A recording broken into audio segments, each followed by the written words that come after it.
आता हे सगळे तसे सगळे पागल झालेले लोक आहेत, याचे स्टेटमेंट असेच असणार आहे. आता शिंदेंच्या शिवसेनेनं ठाकरेंच्या शिवसेनेला एक नवीन आव्हान दिलंय.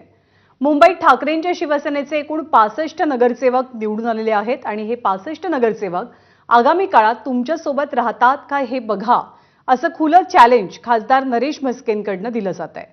साधा कार्यकर्ता सुद्धा तुमच्या सोबत राहत नाही अशी टीका नरेश म्हस्केंनी ठाकरे परिवारावरती केली आहे.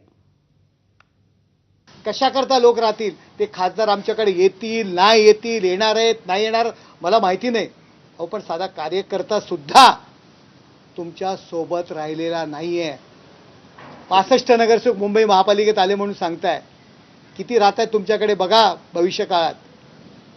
कोणी तुमच्याबरोबर राहणार नाही. तुम्ही, आदित्य ठाकरे आणि तुमचा पक्ष बुडवणारे संजय राऊत या व्यतिरिक्त तुमच्या सोबत कोणी राहणार नाही. कोणी जात नाही. नगरसेवक कोणी जात नाही. नगरसेवक मुंबईचे नगरसेवक ना, 65 नगरसेवक कोणी जात नाही. ते आलेत निवडून, म्हणजे उद्धव साहेबांच्या बलमतावर निवडून आले आणि ते कोणी जात नाही. ऑपरेशन टायगरवरती आता महाविकास आघाडीतले इतर 2 पक्षही भाष्य करतात. हे ऑपरेशन टायगर नाही, ते ऑपरेशन गिधाड असल्याची